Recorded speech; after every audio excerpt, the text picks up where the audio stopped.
Guys, आज cell का trade हो जाने के बाद लगातार दूसरा ट्रेड हम लेने वाले हैं क्योंकि सेटअप बनता दिख रहा है इसीलिए।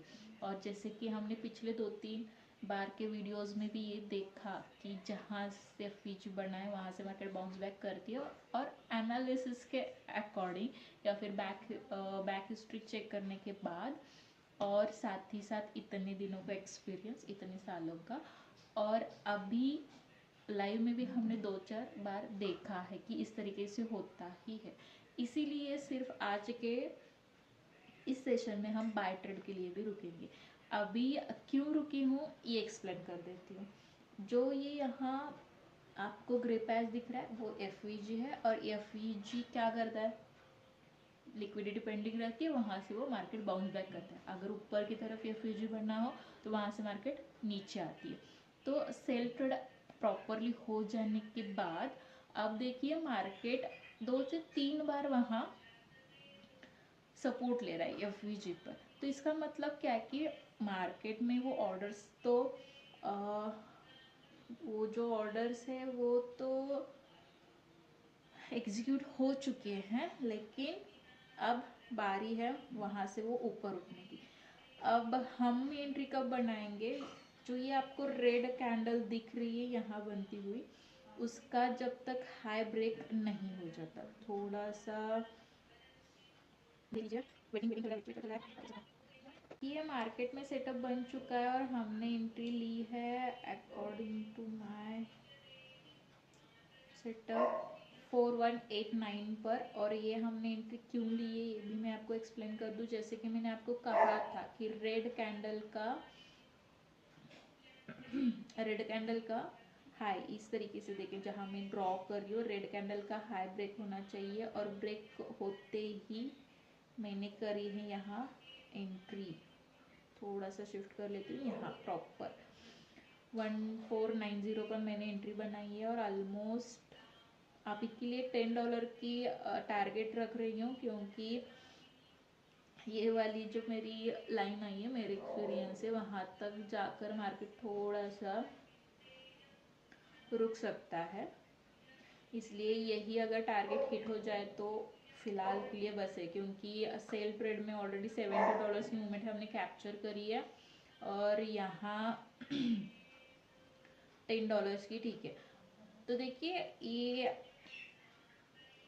ट्रेड लेने की मैंने क्यों जरूरत की है या फिर क्यों ट्रेड लिया है, जैसे कि मैंने पहले भी बताया, फर्स्ट मार्केट 3 बार सपोर्ट ले चुका है इस लाइन पर, ठीक है, जो 4183 की है। फर्स्ट 3 बार सपोर्ट, ये अपना फर्स्ट पॉइंट है। सेकेंड पॉइंट है मार्केट एफवीजी के यहाँ सपोर्ट ले रहा था, एफवीजी के यहाँ तो ऑर्डर तो सब एग्जीक्यूट हो चुके हैं, वहाँ से मार्केट ऊपर ही जाएगी। 2 हो गए। और थर्ड हमने एंट्री ली है, जो कंसोलिडेटेड फेज था उसको ग्रीन कैंडल ने सक्सेसिव ब्रेक करा और उसके नेक्स्ट में हमने एंट्री बनाई है, और वो भी छोटे पॉइंट्स के लिए।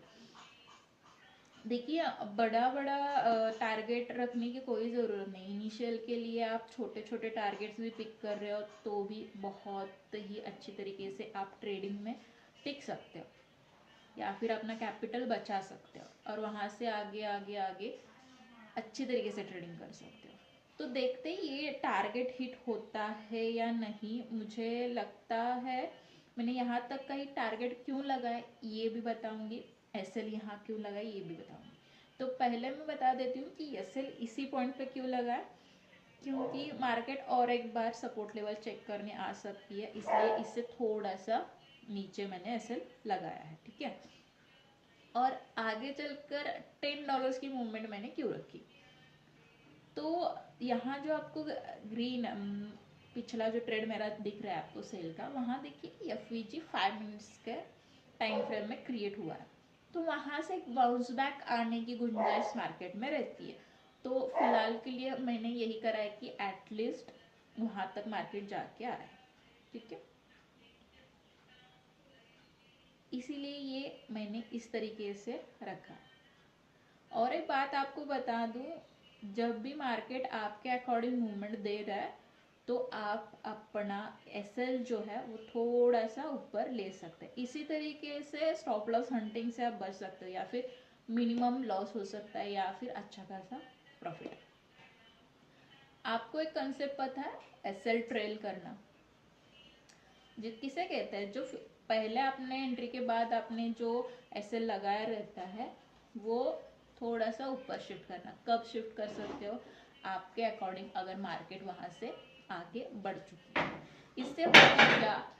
इससे दो चीज़ें होंगी। एक तो मार्केट रिवर्स भी आई तो आपका कम लॉस होगा, और दूसरी चीज़ ब्रेक इवन आपने एंट्री वहाँ हो सकता है, या फिर आगे चलकर आपने फर्स्ट टीपी जहाँ लगाए वहाँ पर अगर आप अपना स्टॉप लॉस ट्रेल कर रहे हो तो आगे चलकर कुछ ना तो प्रॉफिट तो आपको मिल ही जाएगा। इसे सिंपली क्या कहता है? स्टॉप लॉस ट्रेल करना। और इसी तरीके से सभी बड़े बनते हैं। मैं इस पर एक छोटी सी रील भी बनाऊंगी, आप वहाँ भी देख लेना कि स्टॉप लॉस ट्रेलिंग किसे कहते हैं। तो चाहिए डेली के लाइव ट्रेड तो होंगे ही। मंडे को मैंने नहीं डाला क्योंकि मंडे को मैं मेजॉरिटी टाइम्स घर पे होने के कारण गांव में ट्रेडिंग नहीं करती, क्योंकि मेरे यहाँ इलेक्ट्रिसिटी का सप्लाई नहीं रहता। सो मंडे को मैं मोस्टली ट्रेडिंग अवॉइड करती हूँ। मैं घर पर हूँ इसीलिए। अगर मैं ऑफिस में होती तो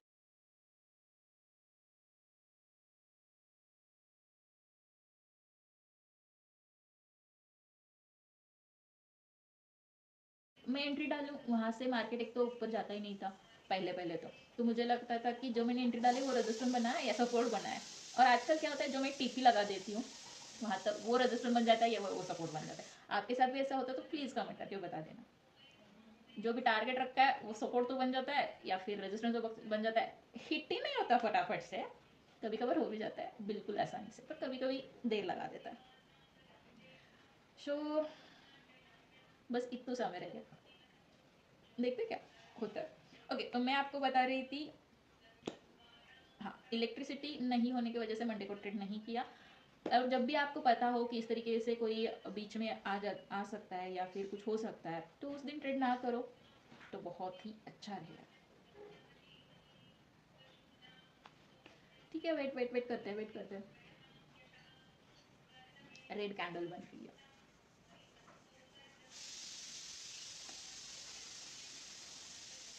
ऐसे हाथ में और फट से निकल गया, ऐसा हो गया। ओके, ये तो रेड क्लोजिंग था। अब भी रुकी हूँ क्योंकि इस रेड वाली कैंडल ने कोई कंफर्मेशन नहीं दिया ना अप का ना डाउन का, स्विंग बना हुआ है। तो थोड़ा रुक लेती हूँ या फिर ये कैंडल के बाद स्टार्ट करेंगे। वेट करते वेट करते।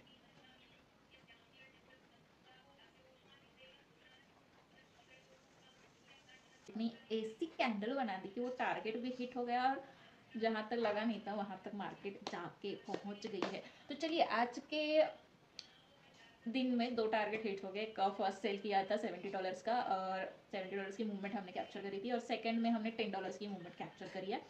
तो जब भी आप इस तरीके से सेटअप बनाओ तो आपको दो ट्रेड मिल सकते हैं। सो जस्ट वेट करना और प्रॉपर सेटअप बनने के बाद ही ट्रेड करना। और इसी तरीके से अगर आपको लाइव ट्रेडिंग करनी है तो मेरे साथ बने रहिए, मेरे मेरे वीडियोस देखते रहे, चैनल को सब्सक्राइब करना, और कौन सी चीज़ पर आपको वीडियो चाहिए वो भी कमेंट करें।